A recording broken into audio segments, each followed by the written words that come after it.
So we took this up to Cadwell, which I think is my favourite track, except for the fact it's in the middle of nowhere. It's the back end of It Beyond. is just like, it goes on and on and on. But anyway, it is a fantastic set. So Cadwell, mainly a motorbike track, but absolutely perfect for midgets. Twisty, loads of elevation changes. It's fantastic. It suits midgets and suits my midget particularly well, because there's only one long straight, and we don't do very well for top end speed. We do well for acceleration and torque. It's a great little track, known as the Mini Nürburg. Probably why people are trying to make it sound cooler than it is. So we went out there with no real expectations, because obviously brand new car, no shakedown.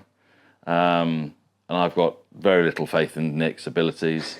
So I might want to bleep the next 3 words. So we went out, and last year we got a 2 minutes and 5 at Cadwell. So obviously the aim was to try and get by the end of the weekend to under 2 minutes a lap. And we went out, and in the first qualifying session, normally when we set off for qualifying, everyone sails into the distance, and they didn't.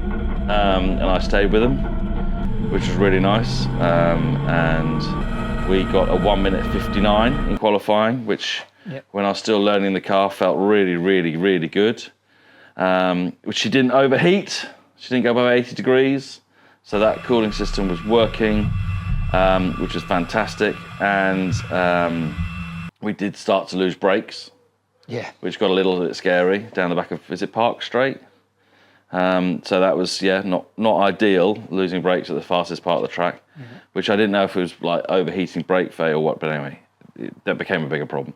So qualifying was a success, and I was 3 rows back. I was 3 rows up from the back of the grid.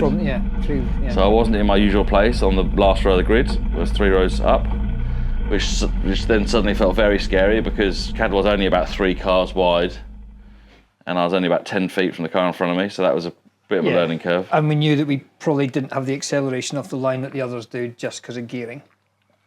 So and this was my first time out running without a novice sticker on the back. I did try and put one on, and one of the other drivers got cross with me and said, look, you have to work hard to get rid of those stickers. Yeah, she talked you out of that. She did. Well, I don't think I had a choice in that, actually. No, I think she would have taken it off. Yeah, she didn't have much choice. Right. So having had no cooling problems, Nick fixed the brake problem, or tried to fix the brake problem. We rebled the system, tightened up the rear drums. We've got this new fancy brake bias thing, so you can adjust whether the brakes are more on the front or the back, or however. So that was new to us. So we were sort of trying to work that out, and we had a few issues, like it was unwinding itself, so Nick had to do some modifications to make that work. And while we did all that, the car decided to then overheat. I was like, well, why are you now overheating? And I think it's because the fan hadn't kicked in, blah, blah, blah. So, and we got a bit of an airlock, so we've got a couple of bits to tweak on that. Yeah. But that then suddenly brought back in the nervousness, having not overheated. But so race 1 was really good, really good. We picked up another 5 seconds, got down to a 1:55. Didn't come last. No. It was competitive, definitely in the mix with, competitive. I think came 6th in class. So yeah, I was really, was it 6th or 7th? Anyway, it was competitive. I was keeping up. I was learning how to race, and it was really good. Lap times were comparable, if not slightly ahead of some. Consistent lap timing, so I was really happy.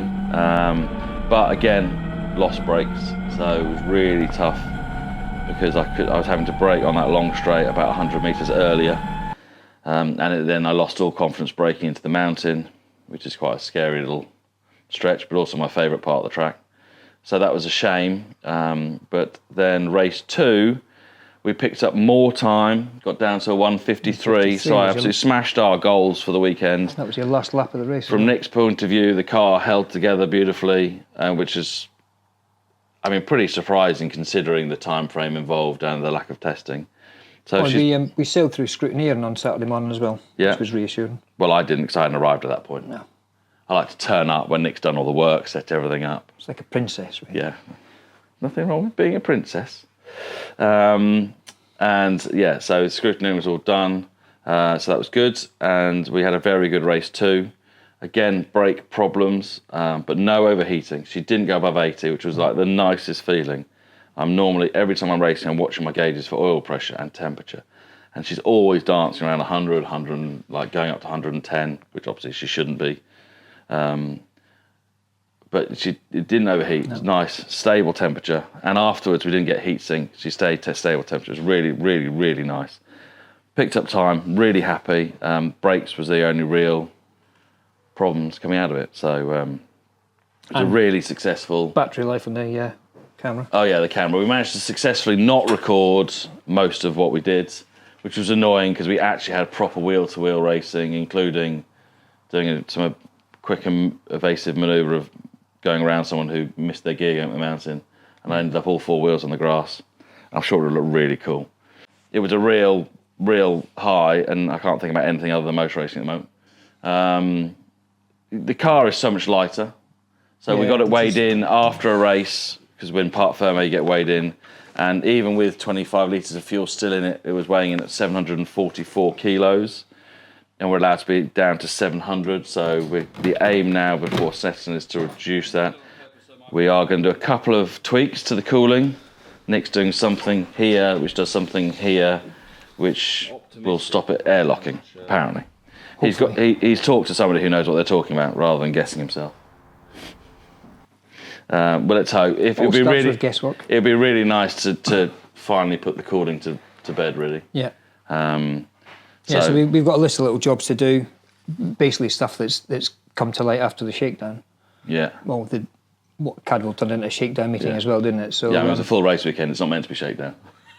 But the engine did really well, and we're going to put this on the dyno. So dyno session booked. So, but sticking with the twin SUs next Thursday. So yeah, we were really quite hopeful for that. So it'll be interesting to see what that does. So we'll wait and see. So everywhere you go, you pick up gravel when you're racing off the tyres, and it gets caught in the nose cone, and it's really annoying. And you can't get it out because when it folds forward, it all sits in there. We can't cut this away because we lose all the strength. So Shane had a genius idea, could be genius, of filling this with expanding foam and then sealing this off, although we can't really do this lip anyway.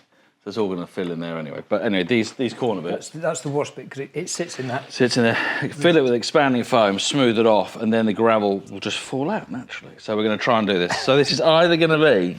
So if it works, it's Mark's idea. Yes. If it's bad, Shane had a bad idea. And you did it. Right, can you help me get this the right way up? I'll give it a shake in case. I got bored reading. It's not sticking. Yeah? No, there's a lot of dust in there.